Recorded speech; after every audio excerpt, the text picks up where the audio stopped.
लगाएछ है। यो बाइक किन्दाखेरि चाहिँ तपाईँलाई चिट्ठा पर्यो है, चिट्ठा पर्यो ल, चिट्ठा पर्यो है। यो बाइक किन्दाखेरि चाहिँ किन चिट्ठा पर्यो भन्दैछु भनेपछि किन चिट्ठा पर्यो होला त्यो बाइक किन्दाखेरि है। सोरुम कन्डिसनको बाइक छ, त्यही भएर तपाईँहरूलाई चाहिँ चिट्ठा पर्यो है। कसरी सोरुम कन्डिसनको भन्नु होला, म देखाइहाल्छु है एकैछिनमा है, म देखाइहाल्छु है। बाइक चाहिँ जेनुन 30,000 किलोमिटर रनिङ है, आएर चेक गर्न पनि सक्नुहुन्छ। 30,000 kilometre running, genuine kilometre running हो।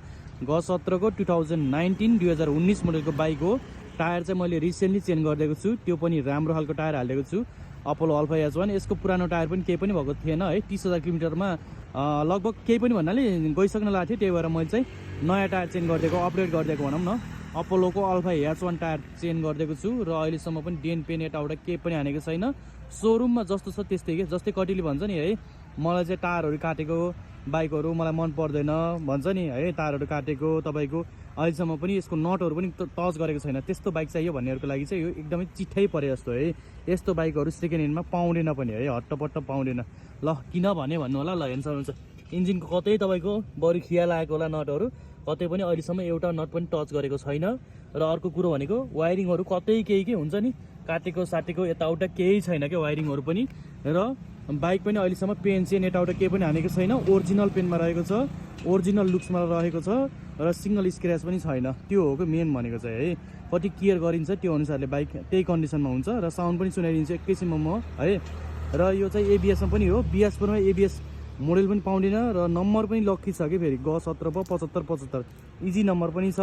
र अगाडि पछाडि दुइटै अपोलो टायर भइहाल्यो है।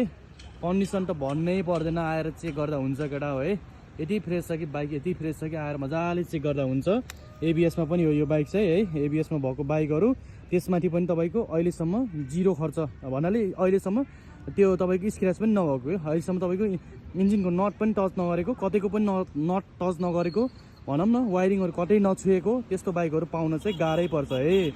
यो चाहिँ वान पिसै भन्छु है म चाहिँ। हुन त होला यस्तो बाइकहरू केटाहरूसँग पनि, तर मैले देखेकोमा चाहिँ वान पिस यही नै भन्छु है केटा हो है। यस्तो बाइक दामी बाइक तपाईँहरूको भाग्यमा पार्न मन छ भने चाहिँ हामीलाई ट्याक्क कन्ट्याक्ट गर्नु होला, बुकिङ गर्न सक्नुहुन्छ। लोकेसन हाम्रो पोखरा अमरसिंह हो है। 2019 को अन्तिमको मोडल एबिएस वाला बाइक हो। किलोमिटर जेनुन 30,000 किलोमिटर रनिङ, अहिलेसम्म केही पनि खोलेको छैन है। मैले भने नि वायरिङको यताउता यसको टायरहरू समेत काटेको छैन है त। त्यस्तो स्क्र्याचहरू हेर्न सक्नुहुन्छ, कतै केही छैन स्क्र्याचहरू पनि है। ओरिजिनल पेन्ट हो, आएर हेर्नु होला है। यो भिडियोमा त खासै थाहा हुँदैन ओरिजिनल हो कि होइन भनेर, आएर हेर्न सक्नुहुन्छ है त। ल यसको साउन्ड पनि सुनिदिउँ है त। ल साउन्ड कस्तो छ है।